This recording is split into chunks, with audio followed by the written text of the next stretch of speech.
자, 오늘 생활풍습 마지막 시간입니다. 오늘 집 이야기를 조금 더 하고 화폐 좀 다뤄보도록 하겠습니다. 먼저 이 시간에 지붕에 대한 이야기를 좀 할 건데요. 지붕. 성경을 읽다 보면 지붕에 대한 이야기가 많이 나오거든요. 마가복음 2장 3절 4절 읽어보겠습니다.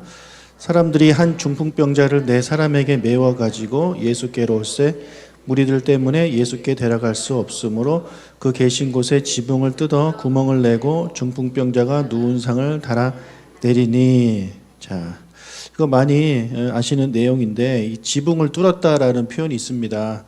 자, 우리나라에서는 지붕 뚫으려면 장비가 필요합니다. 드릴 같은 거 필요한데 이스라엘은 그게 이제 필요가 없었던 것 같아요. 왜 그러냐면 이스라엘은 돌이 많아요. 돌이. 그렇죠? 그래서 조금만 파도 돌 나온다고 했잖아요. 석회암이 나오는데 그걸 가지고 벽은 다 돌로 이제 다 쌓았습니다. 그럼 지붕은 어떻게 했느냐? 부자들은 기와로 지붕을 했지만 이 평민들은요 진흙으로 지붕을 만듭니다. 그래서 먼저 이 뽕나무로 돌 감람나무로 이렇게 대들보를 깔고 그다음에 수직으로 갈대 또는 종려나무 가지를 이렇게 깔아요. 그리고 거기다가 이제 진흙을 발라서 최종 처리를 합니다. 그래서 이 뭉둥병자를 데리고 왔던 친구들이 거기다 물만 조금 이렇게 하면은 뭐 아니면 그냥 해도 지붕이 부서질 정도로 그렇게 됐기 때문에 이 일이 이제 가능해졌다라는 거고요. 그리고 이스라엘 땅은 되게 더운 땅이잖아요. 더운데 지금은 우리가 창문이 있지만 이스라엘 그 옛날 2000년 전에는요 창문이 없습니다. 창문이 없어요. 유리가 당연히 없고요. 그러다 보니까 이 집 안은 창문을 크게 낼 수가 없어요. 창이 크면 추위도 춥고 또 덥기도 덥기 때문에 뭐 창문이라고 할 것도 아니라 정말 조그만 틈 같은 게 있습니다. 자, 그러다 보니까 빛이 잘 안 들어와요. 어둡죠. 형광등이 있는 것도 아니고. 그래서 그들이 주로 어디서 생활했냐면 옥상에서 생활합니다. 옥상. 그러니까 해가 지면 좀 시원해지잖아요. 그때 되면 좀 옥상으로 이제 올라가요.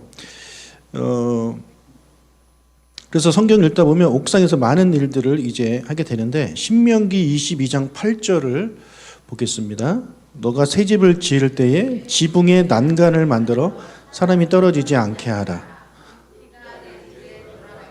네, 이 지붕에 사람이 얼마나 올라가면 난간을 만들라고 이렇게 친절하게 말씀까지 해 주셨겠습니까? 그리고 누가복음 17장 31절을 보면은 이제 예수님께서 전혀 예기치 않은 때에 급하게 찾아오는 인자의 날에 대해서 묘사하면서 지붕 위에 사람들이 있다라는 표현이 있죠. 보니까 그날에 만일 사람이 지붕 위에 있고 저게 지붕 고치로 올라가는 게 아니에요. 많은 사람들이 지붕 위에 있는 겁니다. 또는 집 안에 있거나 또는 밭에 있거나 그런 거죠. 그래서 지붕 위에서 사람들이 많이 대화를 나누는 그런 시대였습니다. 사무엘하 11장 2절에 보면 다윗이 왕궁 옥상을 거닐었다고 하는데 옥상이라고 써 있지만 사실은 저게 원어로 보면 지붕입니다. 지붕. 다윗도 지붕을 이제 거닙니다. 거기서 이제 밧세바를 보게 되는 사건이 일어나게 되는 거죠. 다윗도 지붕을 걸은 이유가 그 당시 그런 이유가 있었기 때문에 그렇습니다. 또 사무엘이 사울을 만나서 이제 기름을 부어서 이스라엘의 왕을 이제 세운 다음에 지붕 위에서 이야기하다가 잠을 잤다라는 표현이 있어요. 사무엘상 9장 25절. 그들이 산당에서 내려 성읍에 들어가서는 사무엘이 사울과 함께 지붕에서 담화하고, 자, 지붕에서 또 이야기하는 내용도 마찬가지입니다. 그 외에 이제 압살롬이 또 아버지 때 반역을 일으켜가지고 후궁들을 지붕 위에서 범하는 내용들도 또 나오기도 합니다. 자, 이 지붕에서 사람들이 대화만 나누는 게 아니라 이렇게 뭐 말리는 거 잘합니다. 우리나라도 이 빛 좋은데 말리잖아요. 지붕 같은데 옥상 같은데 올라가가지고 그래서 여인들이 옷, 음식, 곡식, 세마포 뭐 이런 거 동물 사료를 말리는 그런 공간이었습니다. 그래서 여리고성의 라합이 여호수아가 보낸 2명의 정탐꾼들을 이제 지붕에서 말리고 있는 삼대 속에 숨겨주기도 했죠. 그리고 지붕은 또 그 당시에 어떤 역할을 하냐면 지붕이 쫙 연결이 돼 있어가지고 한 집이 아니라 여러 집에 지붕이 쭉 이어져 있습니다. 그래서 집과 집 사이를 오가는 통로의 역할을 하기도 했어요. 예수님께서 이런 말씀하셨죠. 마태복음 10장 27절 읽어보겠습니다. 내가 너희에게 어두운 데서 이르는 것을 광명한 데서 말하며 너희가 귓속말로 듣는 것을 집 위에서 전파하라. 자, 집 위에서 전파하라는 말이 무슨 말입니까? 그러니까 집 안에서 이야기하면 밖으로 이제 들리지가 않지만 지붕 위에 올라가면 일단 사람들도 많이 있고 그리고 이 집들을 오갈 수 있단 말이에요. 옆집에서 옆집 계속해서 오갈 수 있기 때문에 그런 의미에서 너희가 집 위에서 전파하라 이렇게 말씀을 했고 또 지붕에서 어떤 일을 많이 했냐면 유대인들이 기도도 많이 했습니다. 기도. 사도행전 10장 9절에 보니까 베드로가 기도하려고 지붕에 올라갔다. 네. 그리고 또 그 지붕에다가 무엇을 만드냐면 방을 만들어요. 방을 왜 만드냐? 손님 접대를 위해서 방을 만들기도 했습니다. 그 방이 주로 지붕 위에 있는 겁니다. 자, 사르밧 과부가 엘리야를 위해서 다락방을 제공합니다. 또 수넴 여인이 엘리사 선지자를 위해서도 또 방을 주고 또 최후의 만찬이 있던 방도 다락방이라고 우리가 알고 있죠. 다 그런 겁니다. 그래서 열왕기상 17장 19절을 보니까 거기 보면 자기가 거처하는 다락에 올라갔다 표현을 하고 있죠. 이게 바로 지붕 위에 만든 방입니다. 그리고 열왕기하 4장 10절에도 우리가 그를 위하여 작은 방을 담 위에 만들자. 담 위에 만들자. 우리가 담하면 보통 이렇게 집을 둘러싸고 있는 담을 생각하잖아요. 그러다 보니까 그 담 위에다가 어떻게 방을 만들지? 이렇게 이제 생각을 하실 수 있는 거죠. 저게 이제 지붕입니다. 지붕 위에다가 작은 방을 만들어서 엘리사 선지자를 거기 묵게 하자. 그 말이 나오는 겁니다. 누가복음 22장 11절 12절에 보면 예수님께서 6월절에 머물게 되는 다락방, 큰 다락방. 자, 이것도 1층은 그냥 집이고 2층 그 지붕 위에다가 만든 방이라고 보시면 되겠습니다. 자, 진흙으로 이제 지붕을 만들었는데 그러다 보니까 거기 비가 내리잖아요. 비가 내리고 그다음에 이런저런 풀들에 이렇게 날아다니면서 거기에 씨가 떨어지게 되는 거예요. 그러면서 지붕 위에 온갖 잡초들이 막 자라게 됩니다. 그래서 그 10월 정도 되면은 이 롤러라고 하죠. 여러분 테니스장 이렇게 평평하게 이렇게 다질 때 쓰는 그런 것처럼 그보다 크진 않지만 이게 작은 걸로 해서 지붕을 이렇게 좀 이렇게 다진대요. 네. 그래서 더욱더 단단하게 만들어 줍니다. 자, 그런데 그 지붕에 이제 자꾸 자라게 되는 그런 온갖 잡초들이 있는데 그것에 대한 내용이 성경 곳곳에 나옵니다. 시편 129편 6절. 그들은 지붕의 풀과 같을지어다. 그것은 자라기 전에 마르는 것이다. 자, 그리고 이사야 37장 27절. 그러므로 그 주민들이 힘이 약하여 놀라며 수치를 당하여 들의 풀같이 푸른 나무같이 지붕의 풀같이 자라지 못한 곡초같이 되었느니라. 네. 그러니까 이 아시아의 침략, 그 아시아들이 저렇게 될 것이다라고 이제 이야기를 하고 있는 것입니다. 자, 여기까지가 이제 지붕에 대한 이야기고요. 마태복음 13장 55절을 읽겠습니다. 그 목수의 아들이 아니냐. 자, 여기까지. 자, 예수님 보고 하는 말이에요. 예수님이 목수의 아들이래요. 여러분, 예수님의 직업이 뭘까요? 공생이 시작하기 전에? 목수라고 우리는 알고 있죠. 왜냐하면 목수의 아들이 아니냐 이렇게 써있기 때문에 우리 목수의 아들이라고 말을 하는데, 여러분 2000년 전 나사렛으로 돌아간다면 여러분 이스라엘은 나무가 별로 없습니다. 우리는 집 질 때 항상 나무로 다 하잖아요, 그죠? 근데 아까도 말씀드렸다시피 이스라엘은 나무가 별로 없어요. 그래서 집 질 때 뭘로 짓는다고요? 뭘로 짓는다고요? 돌. 예. 돌로 져요. 다 돌로 져요. 그리고 위에만 지붕 이렇게 나무 잘라서 하는 건데 그 목수가 굳이 안 해도 그냥 저 혼자도 할 수 있는 내용입니다. 자, 마태복음 여기에 나오는 이제 목수가 헬라어 원어를 보면 테크톤이라고 하는데 테크톤 이게 그 기술자를 말하는 의미를 가지고 있어요. 그러니까 건축가, 목수, 기술자 또는 가구쟁이 이런 것들 다 합쳐서 테크톤이라고 부릅니다. 그런데 이제 그 중에서 우리는 이제 목수다 이렇게 이야기를 하고 있는데 왜 목수라고 했냐면 킹 제임스 버전에서 이 테크톤을 번역할 때 카펜터, 목수로 번역을 했어요. 그러다 보니까 그것을 가지고 또 번역한 성경들이 다 목수로 하는 거죠. 그래서 이 2000년 전에 예수님이 이 나무를 가지고 뭐 일하기에 좀 무리가 있습니다. 했다면 돌로 뭔가 하신 거예요. 돌, 석공. 오히려 석공에 더 가까운 겁니다. 자, 그런데 이 테크톤을 석공이라고 또 번역하기도 그래요. 그래서 아까 말씀드렸는데 이것을 목수와 석공을 합친 의미로 그냥 건축가라고 우리가 보시는 게 더 편하겠습니다. 왜냐하면 또 돌만 하신 게 아닐 수도 있으니까 이 테크톤이 그런 의미만 갖고 있는 게 아니라 또 다른 의미도 갖고 있기 때문에 그냥 건축가라고 번역을 하시면 됩니다.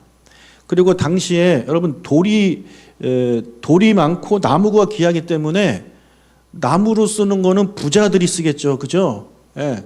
근데 여러분 나사렛이 부자 동네가 아니에요. 가난하다고요. 그 가난한 사람들이 굳이 그 비싼 나무를 쓸 일이 없습니다.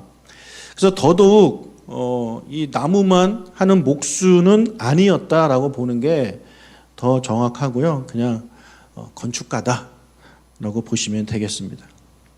그래서 우리가 2000년 전으로 이 타임머신 타고 만약에 간다면 예수님이 이 대피질을 하고 뭐 톱질하는 것보다는 그냥 이렇게 망치로 돌을 쪼는 예수님의 모습을 발견하기가 더 쉬울 것입니다. 자, 예수님이 살았던 나사렛이 얼마나 작은 도시냐면 그 당시 가구가 한 24가구 정도라고 추측을 해요. 24가구. 그러면 200명 미만의 이 소박한 정말 시골 마을인 거죠. 그래서 이 나사렛이 구약 성경에는 한 번도 나오지 않습니다. 그리고 유대 역사가인 요세푸스라는 사람이 갈릴리 지역에 있는 도시 목록을 204개를 쭉 썼는데 그 중에 나사렛이 없어요. 204등 안에도 들지 못하는 거예요. 정말 작고 초라한 마을이에요. 그래서 이 나사렛에서 한 2시간 정도 북서쪽으로 가면 있는 도시가 가나입니다. 가나 혼인잔치 아시죠? 그 가난 출신의 제자가 누구냐면 나다나엘이에요. 그래서 나다나엘이 야 무슨 나사렛에서 선한 것이 나느냐라고 말했던 이유가 그 시골 갈릴리에서도 204등 바깥 순위에 있는 정말 작은 동네, 정말 그 사람이 없는 동네이기 때문에 그런 거예요. 가나는요 1만 명 이상 살았대요. 근데 나사렛은 몇 명이요? 200명 정도 사는 그런 아주 촌중의 촌이었습니다. 자, 그러다 보니까 사람도 200명 정도도 안 사는 그런 마을에서 건축가가 뭐 돈을 얼마나 벌겠어요. 그 가난한 동네에서 더더욱 얼마나 벌겠습니까? 그런데 그 나사렛에서 북서쪽으로 1시간 정도 가면 있는 그 지폴이라는 도시가 있어요. 지폴이. 우리나라 이름 같은데 지폴이. 우리나라 아닙니다. 지폴이라는 그 도시가 있는데 여기가 그 예수님 당시에 갈릴리 지역 전체의 행정 수도였어요. 그러니까 대도시인 거죠. 큰 도시. 자, 이 지포리에 살던 유대인들이 이제 유대 땅을 다스리던 헤롯 대왕이 죽은 이후에 그게 주전 4년입니다. BC 4년에 로마에 대항합니다. 그러나 이제 로마 군대가 와서 가이우스가 와서 그들을 진압해요. 그리고 도시 전체를 불태워요. 그리고 나서 헤롯 대왕의 아들인 헤롯 안티파스가 이 지포리를 다시 재건하는데 로마식 도시로 만듭니다. 여러분, 로마식 도시라면 반드시 뭐가 있어야 되냐면 극장이 있습니다. 극장. 그 원형 극장이 있단 말이에요. 지금도 지포리에 가면 이 로마 극장이 남아 있는데 몇 석이냐면 4,500석입니다. 어마어마하죠. 4,500석이면 엄청 큰 거예요. 그러다 보니까 이 지역의 행정 수도였고, 그렇게 큰 극장이 있을 정도로 많은 사람들이 살았고, 또 거기 로마 군인들이 주둔하고 이런 도시란 말이에요. 그러다 보니까 일거리가 많겠죠. 많을 거 아닙니까? 일거리가 다시 재건하고 막 이러니까, 원래 있던 것도 아니고 다 불탔는데 다시 그것을 로마식으로 재건하기 때문에 누가 많이 필요했냐면 이런 건축가들이 많이 필요한 거예요. 그래서 아마도 예수님의 아버지 요셉이 거기 가서 일을 했을 겁니다. 1시간 거리니까 얼마든지 왔다 갔다 할 수 있는 거리란 말이죠. 그러면서 예수님도 13살 때부터 이제 성인이 되니까 13살 때부터 33살까지 20년이라는 시간 동안 이 건축가 일을 하시는데, 갈릴리 자체에는 일거리가 없기 때문에 예수님도 지포리에 가서 그 일을 하셨을 거라고요. 그리고 예수님이 그 일하면서 이 원형 극장이 세워지기 전인지 후인지는 알 수 없지만 아무튼 원형 극장이 있는 것도 보시고, 이런 것들 예수님이 가서 이제 보셨다라는 거죠. 그래서 예수님이 가르쳐 주시는 말씀을 우리가 이렇게 볼 때, 이런 예수님께서 지포리에서 보고 경험한 것과 예수님이 건축하신 그 건축가로서 사셨던 그런 것들이 예수님 말씀에 이렇게 조금씩 나옵니다. 마태복음 23장 13절을 보면 외식하는 서기관들과 바리새인들이여 라고 표현을 쓰고 있잖아요. 이 외식한다가 헬라어로 휘포크리테스인데, 이게 뭐냐면 쉽게 말하면 우리말로 외식하는 자지만 배우를 말해요. 배우. 무대 위에서 연기하는 배우. 자, 예수님이 아까 제가 말씀드린 대로 지포리에 가면 4,500석 규모의 로마식 극장이 있는데, 거기서 사람들이 계속 공연을 했을 거 아닙니까? 연기하는 걸 봤을 거 아닙니까? 그래서 예수님께서 이 바리새인들과 서기관들을 비난할 때 계속해서 이 배우 같은 놈들아, 이렇게 이야기를 하시는 거예요. 예. 그럼 배우가 뭐예요? 진짜 그거 아니잖아요. 근데 그거인 척 배우하는 거 아닙니까? 배우인 그 나쁜 놈인 척 나쁜 놈 역할하고, 좋은 사람인 척하고 좋은 사람 역할하고, 나와 전혀 상관없는 거잖아요. 마찬가지예요. 그래서 이 바리새인들과 서기관들이 실제로는 의롭지도 않으면서 의로운 척하는 행동을 보고, 너희들은 마치 저 지포리에 있는 극장에서 연기하는 사람들과 같다라는 표현으로 이 외식하는 자들아라는 표현을 많이 이제 하신 것입니다.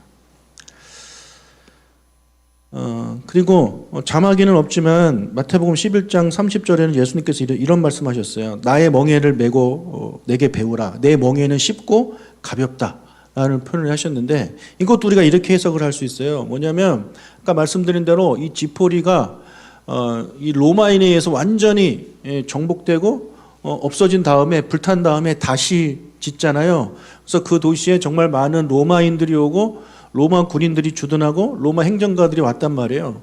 그러다 보니까 그들 로마인들한테 맞춰서 뭔가 이제 다 진행이 되는 거죠. 극장도 그렇고 집도 그렇고. 자, 그런데 이제 농사를 지는데 그 소들이 이제 멍에를 매야 되는데, 그 멍에를 맬 때도 그 멍에를 이스라엘 소에 맞추는 게 아니라 로마인들이 가지고 온 그 소에 맞춘 거죠. 근데 이게 좀 안 맞았나 봐요. 그 유대인이 길렀던 소에 비해서 로마인들이 이제 썼던 소가 좀 더 컸나 봅니다. 그러다 보니까 그 로마인들 소에 맞춘 거는 유대인들 소가 매긴 게 크고 무거운 거예요. 그래서 이제 그 유대인 소에 맞게끔 아마 그의 아버지가 그런 만드는 일도 하지 않았을까. 예수님도 물론 하셨을 것 같기도 하고. 그래서 그런 표현을 이렇게 예수님 말씀에 적용하신 거죠. 내 멍에는 쉽고 내 짐은 가볍다. 이렇게 말씀하셨을 것이라고 또 생각도 합니다. 또 마태복음 21장 42절에 보면 예수님이 자신을 가리켜 건축자들이 버린 돌 이렇게 표현을 하고 있는데 여기 건축자가 바로 테크논이에요. 그래서 이 건축자들이 버린 돌이 모퉁이의 머릿돌이 되었다. 그래서 내가 바로 그 모퉁이 돌이다 이렇게 말씀을 하시는데 이 모퉁이의 머릿돌이 뭐냐면 성서에서 집을 지을 때 그 돌로 벽을 쌓았다고 했지 않았습니까? 그러니까 각 모서리 네 군데 그 받치는 가장 큰 커다란 돌이 바로 여기서 말하고 있는 모퉁이의 머릿돌입니다. 그래서 집 전체의 하중을 지탱하기 때문에 집 지을 때 가장 중요한 돌이 바로 이 모퉁이의 머릿돌이죠. 그래서 그 중요한 돌이 바로 나다라고 말씀을 하고 있는 거고 마태복음 7장 3절을 보면 티가 나오고 들보가 나오는데 아까 말씀드린 대로 집을 지을 때 벽은 다 돌로 해요. 모퉁이를 다 깔고 이렇게 지은 다음에 위에는 나무로 한다고 했잖아요. 그래서 이제 가로로 그 나무를 좀 이렇게 넣습니다. 뽕나무, 돌 감람나무를 이렇게 더 이렇게 튼튼하거든요. 이게 바로 대들보인데 여기서 말하는 대들보가 여기 말하는 들보입니다. 그래서 커요. 반면에 이제 이렇게 들보를 놓고 다음 이제 반대로 이렇게 수직으로 종려나무 가지, 갈대같이 얇고 가벼운 걸 넣는데 그게 바로 여기서 말하는 티입니다. 티. 그러니까 지붕을 보면 알 수 있는 거예요. 그래서 사람들이 이 말씀을 들은 유대인들은 다 아는 거죠. 들보는 이 큰 돌 감람나무 그 가지고 그 다음에 이 티는 그 갈대 같은 그런 정말 작은 것들이다. 그래서 그 말씀을 가지고 이들에게 말씀을 한 겁니다. 또 누가복음 6장 48절에 보면 집 짓는 내용을 가지고 예수님이 또 비유도 하셨죠. 예, 이게 다 예수님이 건축가셨기 때문에 자기의 경험을 가지고 또 말씀하신 거고 누가복음 14장 28절을 봐도 망대를 세울 때 어떻게 진행하는지 순서를 말씀해 주고 있어요. 먼저 공사하기 전에 비용을 계산한다. 공사비를 계산한다. 그리고 나서 그 맞게 공사를 진행한다. 이거 당연한 거죠. 예수님이 건축가셨기 때문에 저런 말씀도 할 수 있으셨다라는 것입니다. 자, 그리고 그러면 열쇠 자물쇠가 그 당시에 있었을까? 이런 질문을 또 던질 수 있는데, 예, 있었습니다. 열쇠가 있었어요. 그 당시에도 열쇠가 있었는데, 지금처럼 이제 구멍에다 넣어서 돌리는 거는 로마 시대 이후에 등장한 거고, 예수님이 사셨던 그 2000년 전에는 그렇게 생기지 않고 어떻게 생겼냐면 칫솔 모양처럼 생겼대요. 칫솔 이렇게 칫솔이잖아요. 여기에 이제 뭐가 난 거 아닙니까? 이걸 한 몇 개를 놔가지고 이렇게 문 안으로 집어넣어서 구멍이 있는데 문 안으로 집어넣어서 이렇게 해가지고 뭐 이렇게 열었다고 하더라고요. 아무튼 열쇠가 있었습니다. 근데 그 열쇠를 어디다 보관하냐면 이사야 22장 22절. 내가 또 다윗의 집의 열쇠를 그의 어깨에 두리니 그가 열면 닫을 자가 없겠고 닫으면 열 자가 없으리라. 어깨에다가 그거를 메고 다닌 거예요. 그 열쇠가 좀 컸기 때문에. 그래서 그 열쇠를 가진 사람은 힘과 권세를 가진 사람입니다. 열쇠를 가진 사람은. 근데 이제 예수님께서 그 수제자인 베드로한테 천국 열쇠를 맡기셨죠. 그 말이 뭐겠습니까? 예수님이 그 당시 가장 신뢰하는 제자가 바로 베드로였다는 것을 이제 우리가 알 수 있게 되는 겁니다. 여호수아 2장 15절을 읽겠습니다. 라합이 그들을 창문에서 줄로 달아내리니 그의 집이 성벽 위에 있으므로 그가 성벽 위에 거주하였습니다. 자, 여기 창문이라고 써 있습니다. 근데 창문이 아닙니다. 그냥 창문으로 번역을 한 거지 창문이 아닙니다. 유리도 없었고요. 그냥 이 돌과 돌 사이의 그 틈새 정도로 이제 이해를 하시면 되겠습니다. 그래서 그 틈새가 있긴 있지만 그 틈새가 워낙에 작아요. 여러분 지금 유럽도 가보시면 이 창문이 다 작거든요. 그 돌멩이로 지었기 때문에 창문을 크게 못 만들어요.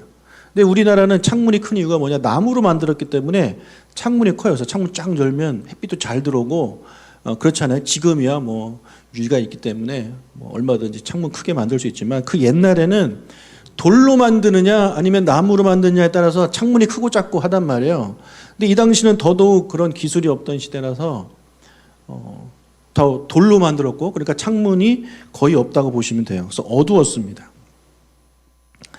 그리고 또 굴뚝이 따로 없었어요. 그냥 집안에서 요리를 하면 그 굴뚝에서 그 연기가 어디로 빠지냐면 그 틈새, 창문이라고 번역된 그 틈새로 이제 빠지게 되는 거예요. 호세아 13장 3절을 읽겠습니다.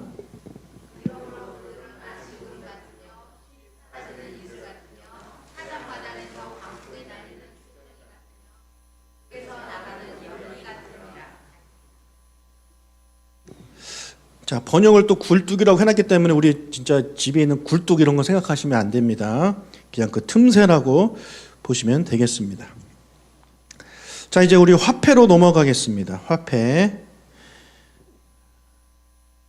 자, 어느 문화권에서나 이 거래할 때 최초로 쓰인 거는 물물교환이죠. 물물교환. 근데 그 물물교환하다가 이제 금이나 은 같은 걸로 또 교환하게 됐습니다. 고대 이스라엘에서는 특히 은을 가지고 교환할 때 많이 썼는데 지금 현대 히브리어에서 은과 돈이라는 단어가 같아요. 예. 그래서 우리가 성경을 특히 구약을 읽다 보면 계속 은이 나오는데 그 은은 돈이라고 보시면 됩니다.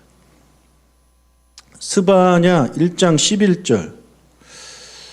자, 막데스 주민들아. 안 썼네요. 여기 스바냐 1장 11절에 보면 은을 거래하는 자들이 끊어졌다라는 표현을 쓰고 있어요. 네, 있네요. 은을 거래하는 자들. 누구를 말할까요? 은을 거래하는 자들, 돈을 거래하는 자들, 상인들을 말합니다. 상인들. 네. 창세기 23장 15절에 보면 땅값은 은 400세겔, 은 400세겔. 출애굽기 21장 32절 여기도 보면 소임자가 은 30세겔을 줘야 된다. 여호수아 7장 21절도 보면 내가 노력한 물건 중에 시날산의 아름다운 외투 한 벌과 은 200세겔. 은 200세겔. 그래서 구약을 읽다가 은이 나오면 돈이라고 이제 보시면 되겠습니다. 자, 그러다가 에스라 2장 69절을 보면 금이 6만 천 다릭이요. 이 다릭이 나오는데 이 다릭은 이 페르시아 제국의 다리우스 1세 때 만든 금화예요.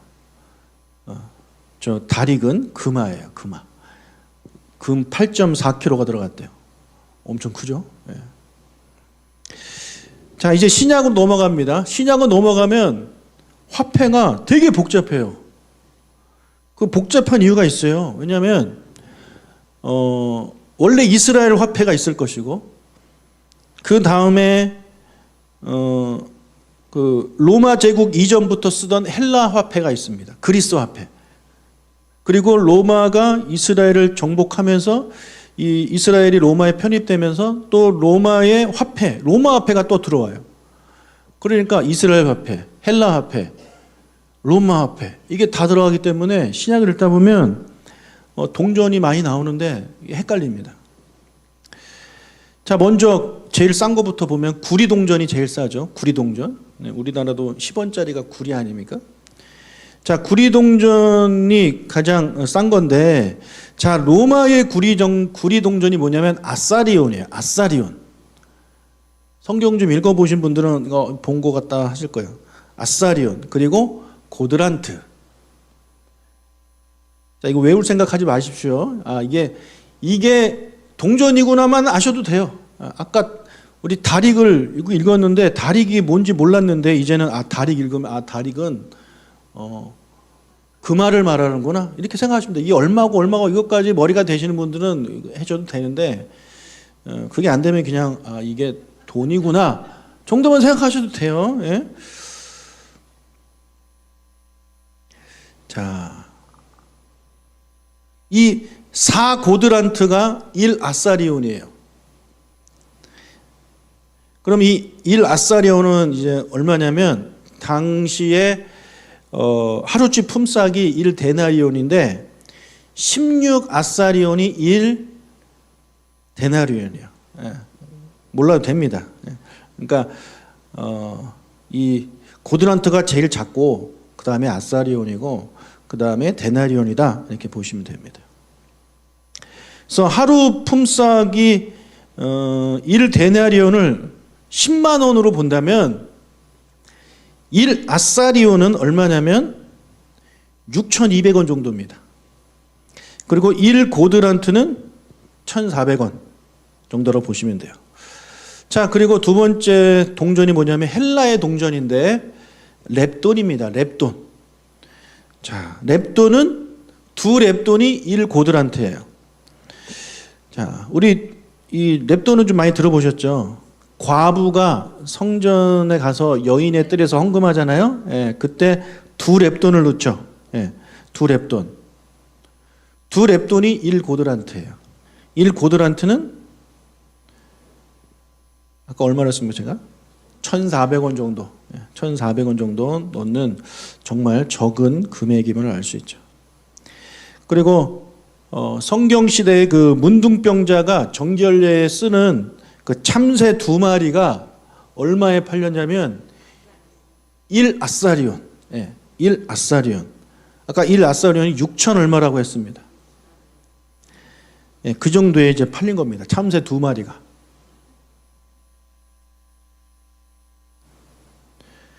자, 이제 은화로 가보겠습니다. 은화도 역시 로마 동전이 있고 헬라 동전이 있는데 데나리온은 로마 동전이에요. 로마 은전. 드라크마는 헬라 은전이에요. 예.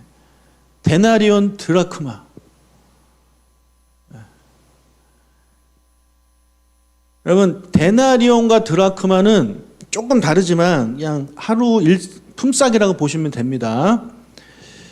마태복음 20장 1절 2절 보면 예수님께서 포도원 비유를 말씀하시는데 거기 보면 이제 아침 일찍에 나가서 품꾼들과 약속을 해요. 하루에 한 데나리온을 주는 걸로 약속을 합니다. 그러다가 뒤에 갈수록 더 나가서 더 데리고 오잖아요. 그렇죠? 근데 맨 마지막에 문 닫기 1시간 전에 간 애를 1데나리온을 주니까 아침 일찍 온 애들이 기대하는 거죠. 와, 1시간 일한 애가 10만 원 받으면 우리는 얼마를 줄라나? 근데 똑같이 10만 원 주니까 이제 화딱지가 난 내용이 그 내용 아닙니까? 그러니까 한 데나리온 이거예요. 그냥 하루 품삯. 하루 품삯. 그리고 누가복음 15장에 10드라크마 중에서 한 드라크마 잃어버린 여인 막 그 열심히 찾았다. 그 제가 말씀을 드린 적이 있잖아요.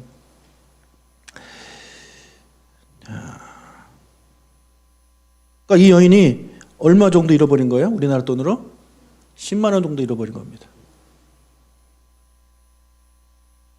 그리고 오병이어 기적이 이제 일어나게 되는데 그때 사람들이 너무 많이 모였는데 집에 갈 생각을 안 하니까 그 제자들한테 예수님께서 말씀하시자 너희가 먹을 걸 줘라. 그랬더니 이 수학과 출신 우리 빌립이 계산 암산을 막 하더니 예수님 이 다 먹으려면 200데나리온이 필요합니다. 그래요. 200데나리온. 얼마일까요? 200데나리온이면 우리나라 돈으로 2천만 원입니다. 2천만 원.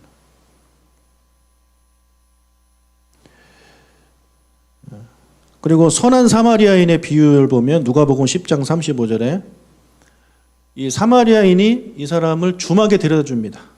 그리고 자기는 일이 있어서 가야 되니까 얼마를 더 줘요? 데나리온 2를 더 줬다.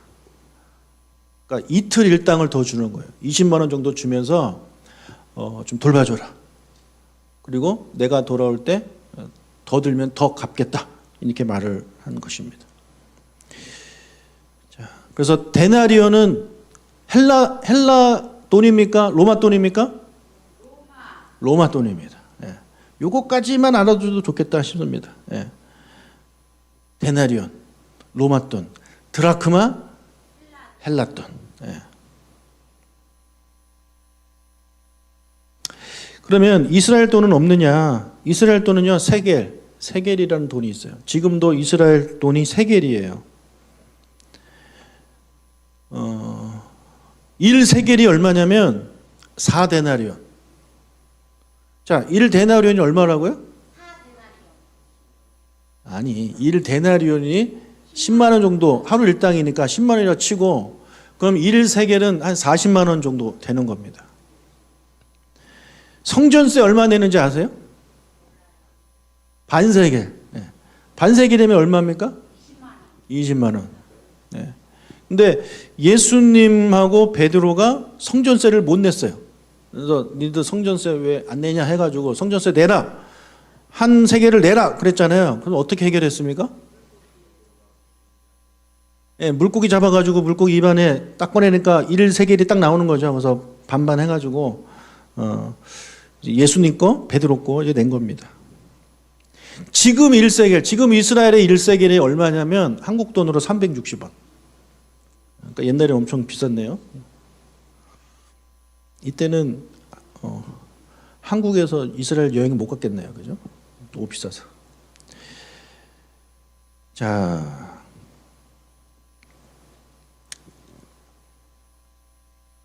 다음 보여주십시오. 예, 여기 보면 한 세겔을 얻을 것이다. 너와 나를 위하여 주라 말씀하십니다. 그리고 나서 공생의 마지막 유월절에 예수님께서 이제 십자가 처형을 당하시는데 그 당하기 전 며칠 동안 성전에서 계속 가르치셨어요. 그때 뭐 여전히 계속해서 바리새인들, 서기관들, 뭐 사두개인들이 와가지고 예수님 넘어뜨리려고 공격하지 않습니까? 그래서 그들이 가지고 나온 게 뭐냐면 이 세금 문제예요. 세금 문제. 우리가 황제한테 세금을 내야 됩니까? 말아야 됩니까? 이거 가지고 이제 질문을 딱 던진 거죠. 그럼 거기서 내라 그래도 문제가 되고 내지 말라 그래도 문제가 되는 상황에 이제 처하게 된 겁니다. 그때 예수님이 이렇게 말씀하세요. 마태복음 22장 18절 19절. 예수께서 그들의 악함을 아시고 이르시되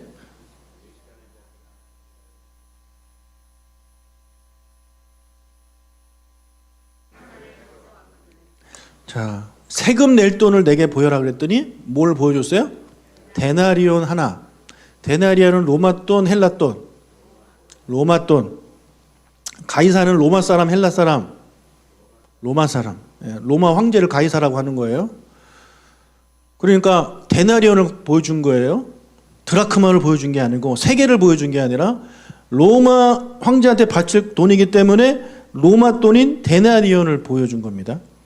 그 데나리온을 보면 우리나라도 동전에 보면 옛날에 동전에 뭐 그려 있었죠? 우리나라는 이순신 장군이 그려 있었나요?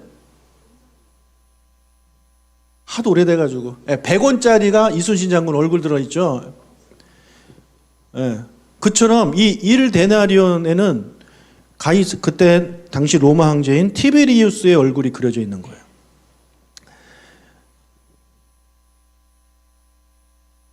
그런데 이 얼굴이 새겨진 로마 화폐가 우리는 그냥 그 돈이나 이런 데 사람 얼굴 그려져 있는 게 당연한 거지만 이 당시 종교 속이 강한 유대인들한테는 이게 되게 거부감이 있는 거예요. 왜냐하면 하나님이 형상을 만들지 말라 그랬거든요. 형상을 만들지 말라. 그런데 이 동전에 형상이 딱 새겨져 있으니까 이거는 그들이 보기에 되게 거부감스럽고 우상 숭배고 그렇기 때문에 이거를 가지고 다니지 않아요.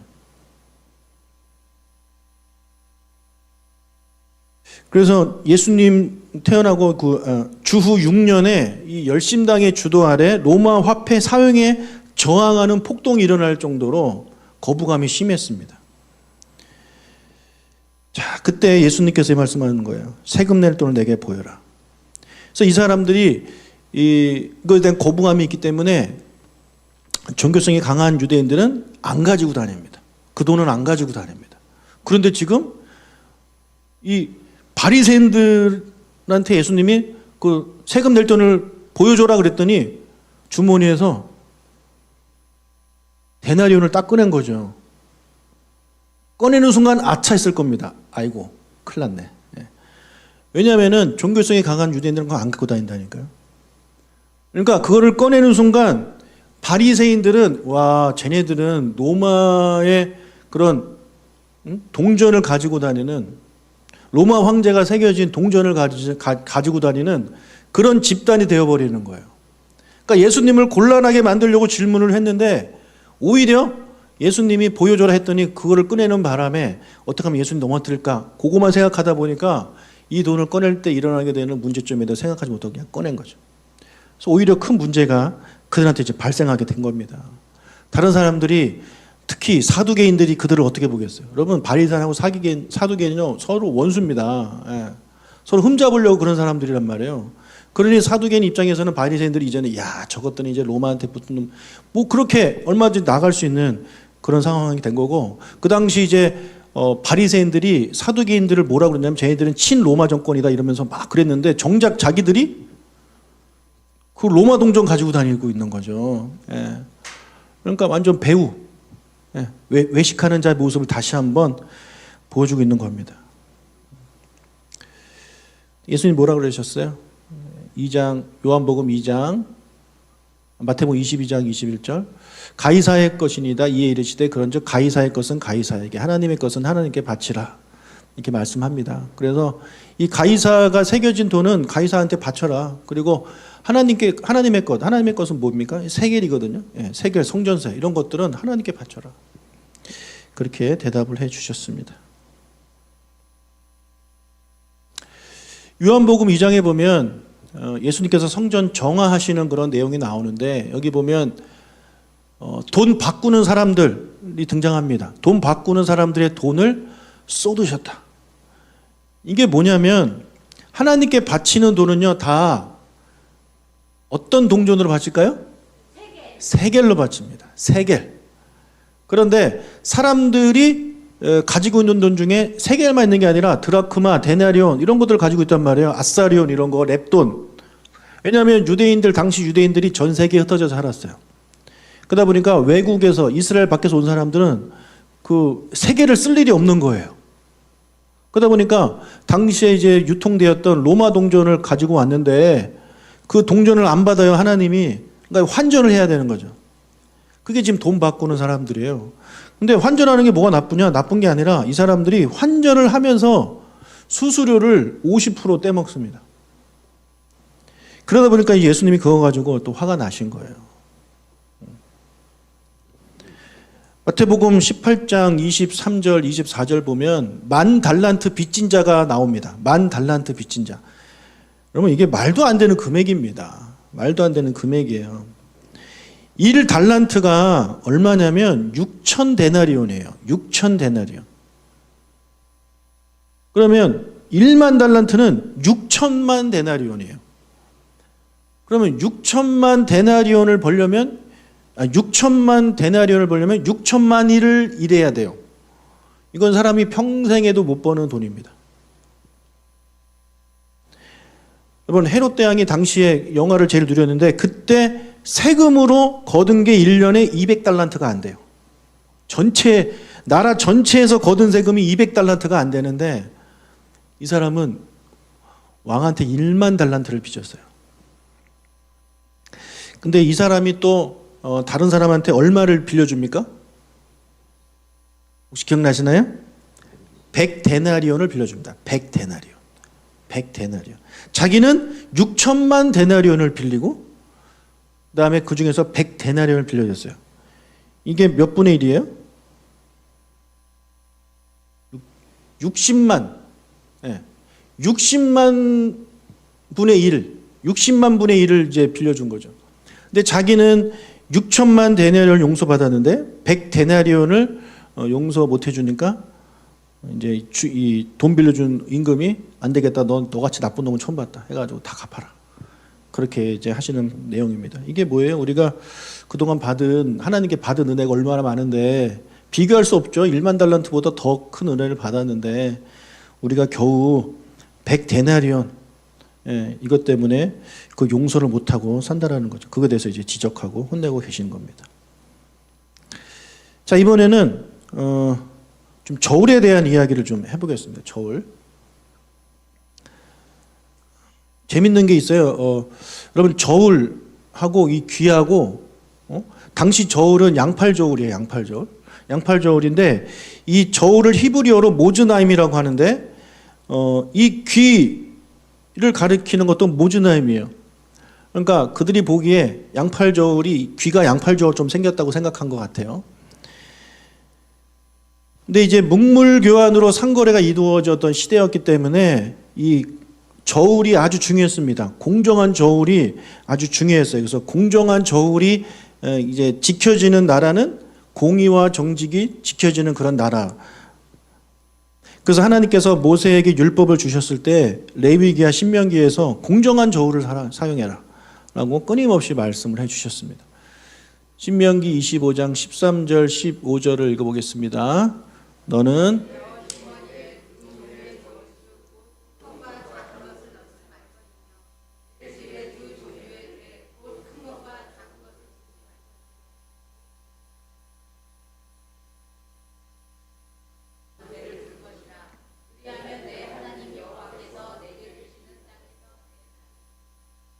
자, 레위기 19장에서도 똑같은 얘기를 비슷한 얘기를 하셨습니다. 그런데 이스라엘이 이 말씀대로 살았느냐? 아니요.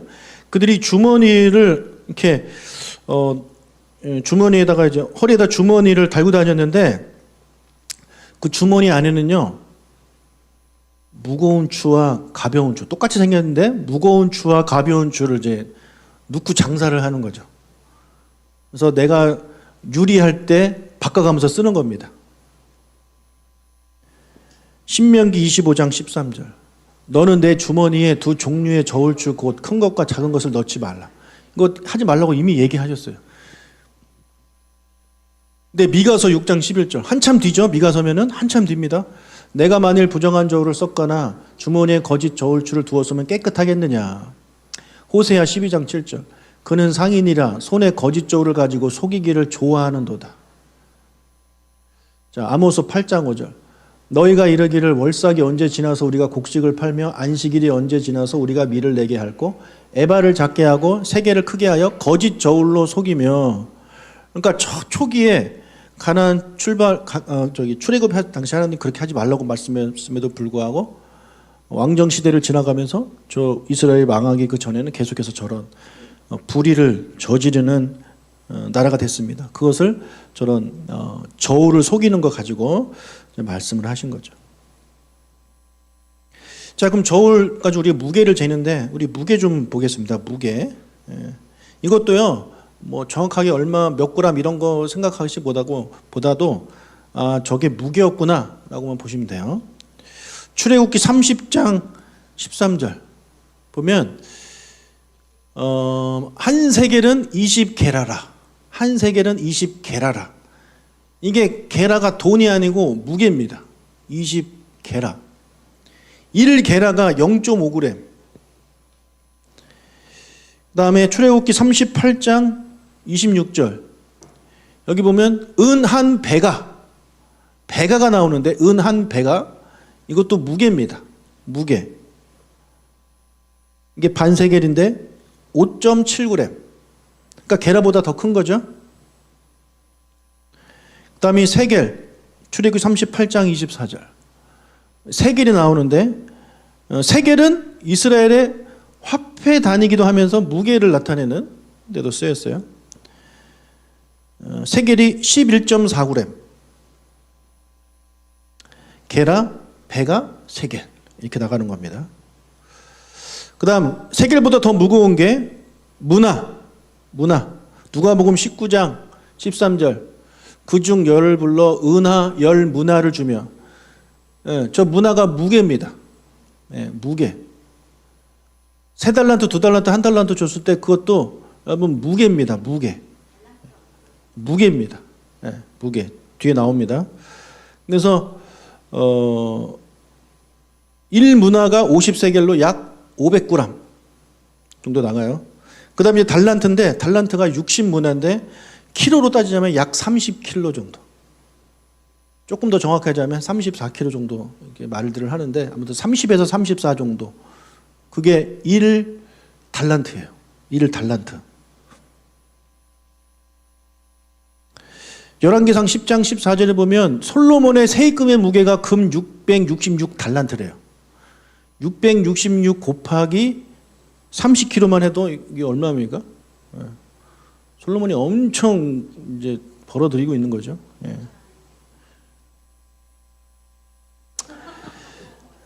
자, 근데 달란트가 히브리 말일까요? 헬라 말일까요? 한국 말일까요? 한국말이에요. 네. 여러분, 아멘은 한국말입니까? 히브리 말입니까? 헬라 말입니까? 아멘? 히브리어죠. 네.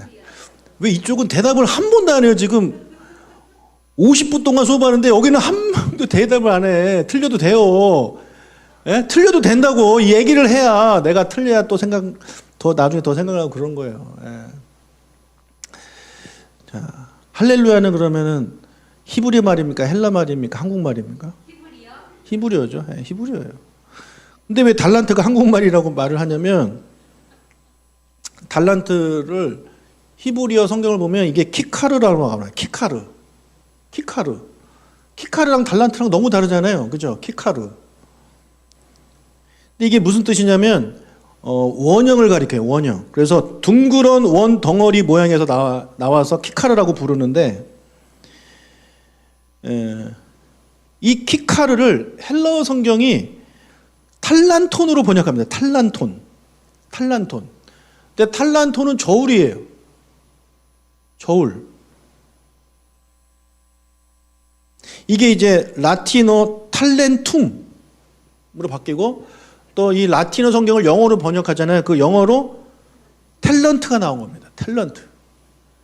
근데 그 탤런트를 우리말 성경에서 달란트 바꾼 겁니다. 예. 아무튼 그러세요. 그럼 이거는 한국말도 아니고 뭐 애매합니다, 이게. 예. 아무튼 그래요. 그 다음에 이제 길이를 좀 생각해 볼게요. 길이. 우리가 성경에서 제일 많이 나오는 게 규빗이에요. 규빗은 여기 팔꿈치부터 손끝까지가 규빗이에요. 예. 규빗. 그래서 보통 45cm.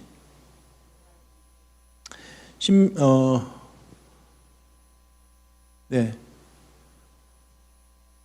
신명기 3장 11절에 보면 규빗 나오죠. 그리고 성전에 뭐 지을 때 몇 규빗으로 해라라고 이제 표현을 합니다.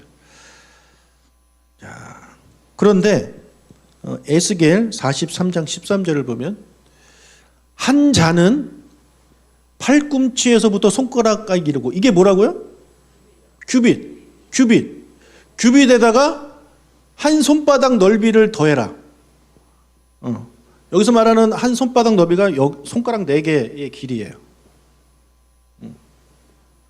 그러니까 저것도 여러분 단위예요. 길이의 단위예요. 한 손바닥 넓이가 그냥 단위라고 보시면 돼요. 약 7.5cm인가 뭐 그 정도 된다고 합니다. 예. 그래서 한 규빗에다가 이 정도 올리는 거, 이게 저기서 말하고 있는 한 자입니다.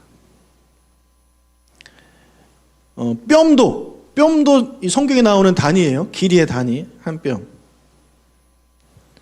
그 다음에 출애굽기 25장 25절 보면 손바닥 넓이만큼 턱을 만들어라.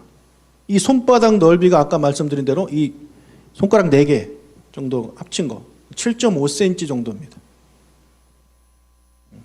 이것도 여러 군데 성경에 나옵니다. 그 다음 이제 부피. 자, 이따 시험 봅니다. 다음은 무게의 단위인가, 부피의 단위인가, 길이의 단위인가, 화폐의 단위인가.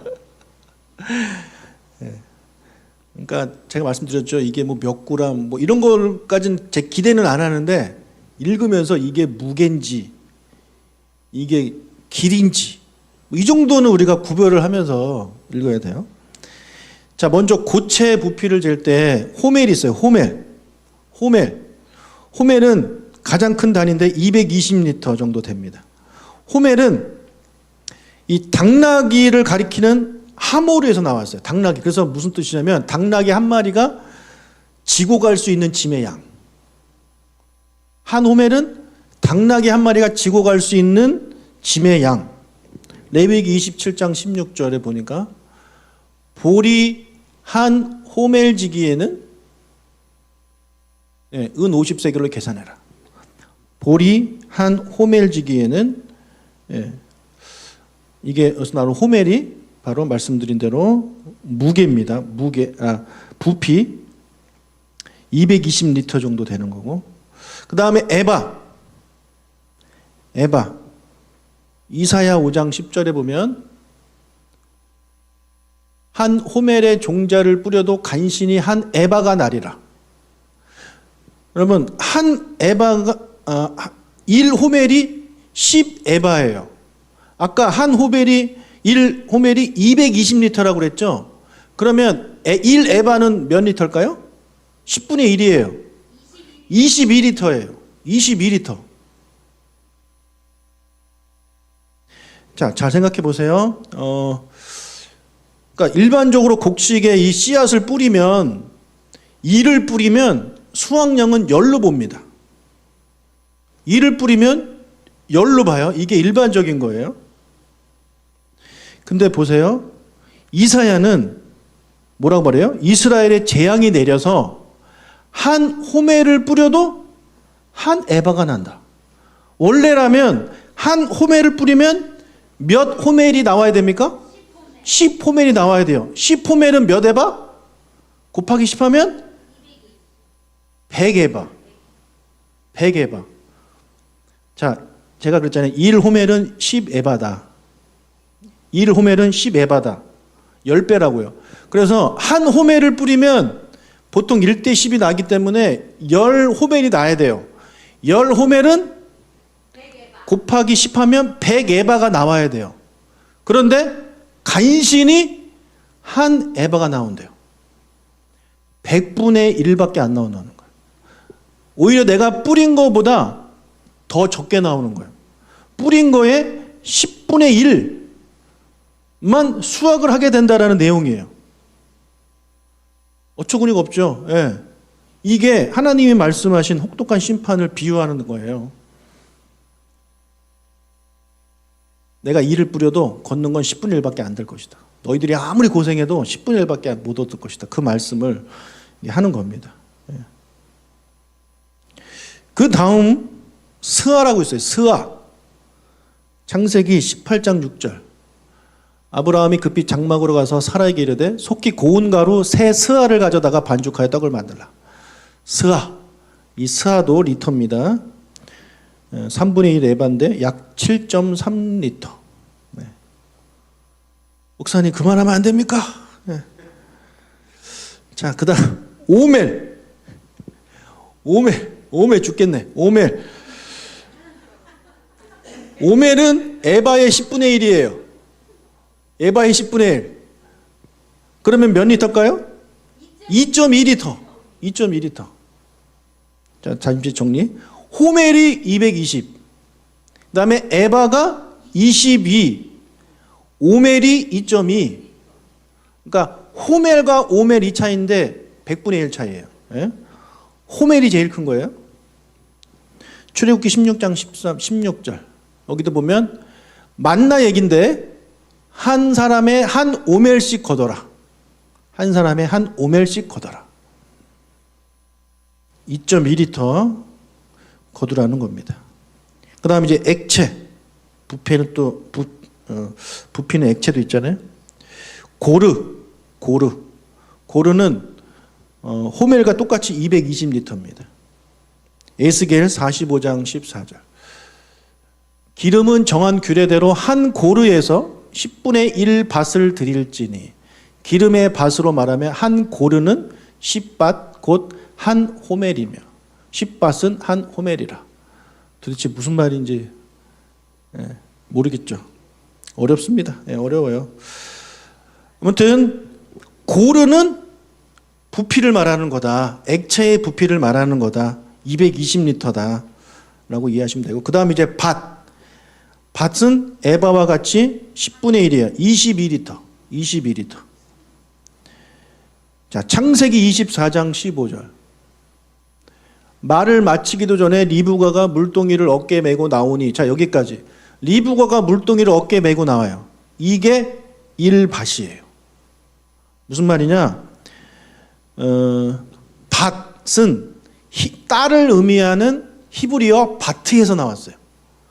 그래서 그 소녀가, 딸이 항아리로 한 번에 나를 수 있는 그 양, 그게 밭입니다. 아까 나귀 얘기했죠, 그죠? 나귀가 한 번에 지고 갈 수 있는 게 220리터 해가지고 그게 호멜, 이름이 비슷한 것을 따왔다고 했잖아요. 여기 밭도 마찬가지예요. 딸이라는 밭에서 나온 걸로 여자의 한 명이 안고 이렇게 나를 수 있는 물의 양. 열왕기상 7장 26절에 보면 성전에 있는 그 바다가 있는데 그 물 항아리를 말해요. 거기에 얼마가 담겨요? 2000밭. 저 밭이 리터입니다. 예, 부피예요. 그럼 얼마예요? 2000밭 곱하기 22리터. 예, 예, 44,000리터. 그래서 그것을 바다라고 불러요. 이스라엘은요, 바다와 호수의 개념이 없어요. 그냥 물이 많으면 바다예요. 그래서 우리는 갈릴리 호수라고 하지만 유대인들은 갈릴리 호수라는 말이 없어요. 그냥 갈릴리 바다예요. 그 다음 흰은 조그만 항아리를 뜻하는 것으로서 밭의 6분의 1, 3.66리터. 민수기 15장 5절을 보면 전제로 포도주 4분의 1 흰을 준비해라. 흰이 3.66이니까 4분의 1이면 더 적은 거죠. 1리터도 안 되는 양입니다. 자, 33분입니다. 여러분 너무 힘드실 것 같아가지고 여기까지 하고, 제일 재밌는 내용은 다음 주에 할 건데, 예고. 예. 세상의 소금에 대한, 너희는 세상의 소금이다라는 말씀을 많이 들었는데, 우리가 그동안 알고 있던 세상의 소금은 성경이 말하는 세상의 소금과는 달랐다. 그것을 예고해 드리면서 다음 주에 다시 만나도록 하겠습니다. 예.